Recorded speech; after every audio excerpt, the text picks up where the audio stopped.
The letter to the Hebrews does not tell us who wrote the letter to the Hebrews, but we think it's written to a very particular group of Jews who become Christians, hence the letter to the Hebrews, the Jewish people. Well, this is perhaps, we can't be sure, but it may be the one book of the Bible that was written by a woman, because we just do not know the name. Origen, in about 230, said, "Who wrote Hebrews? Only God knows." It's completely anonymous, and people have made all sorts of guesses down the years about who wrote it. And lots of people just think, oh, well, maybe St. Paul wrote it because he wrote all the others. Well, number one, in the manuscripts, it has no author.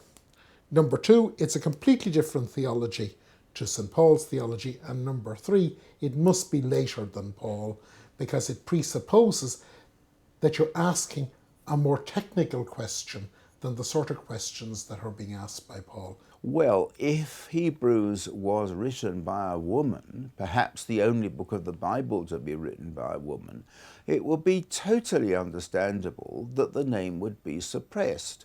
There'd be many men who wouldn't want to read a book written by a woman, and yet it's extremely learned. And the most learned woman about whom we know in the New Testament is called Priscilla. Everyone whose name we knew and was a Christian in the first or early second centuries was proposed as the author of Hebrews. Your guess is as good as mine. We know that she was learned because we also know that a very learned man called Apollos was actually instructed by Priscilla. And she must have been some formidable lady to have been given charge of instructing Apollos.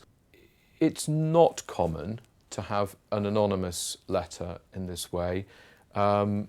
It could be a collection of lots of different texts.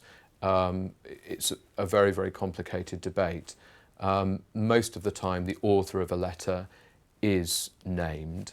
We remember most important documents by what they say, not by who wrote them. Magna Carta is a very good... How many people know who wrote Magna Carta? We don't know. We just know that it was signed in 1215. That's the important thing. It was an important legal document when it was signed. It doesn't matter who wrote it. Hebrews is often called the epistle of priesthood because Jesus is portrayed as the heavenly high priest who is superior to the earthly priests of Judaism.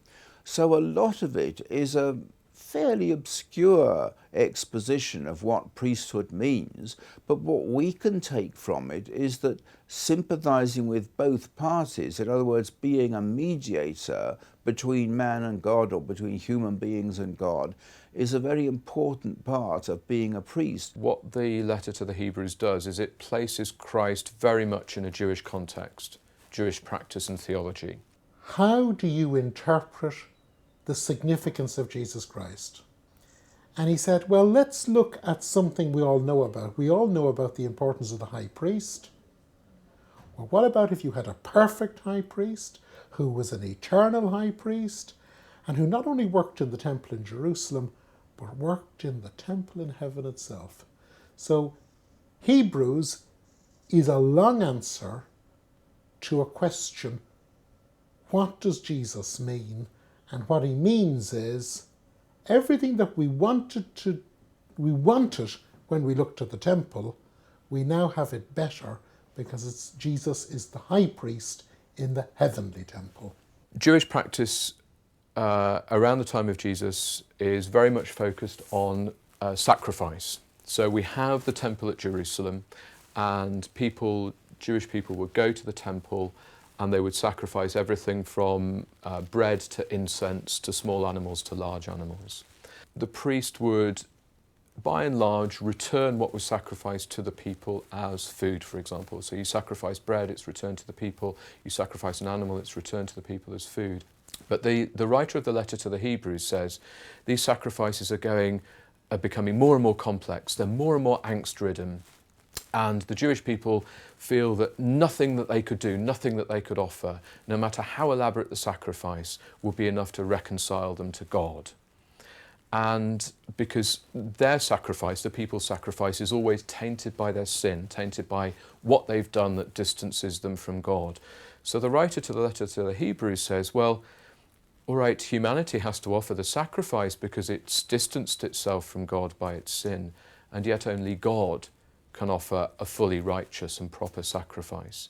So what we need is a divine humanity to offer this sacrifice, and that's what we find in Christ. And Christ offers the one sacrifice once for all to reconcile us to God, the food that we're then given back in the form of what Christians know as the communion, the Mass or the Eucharist, the bread and the wine that we share in church.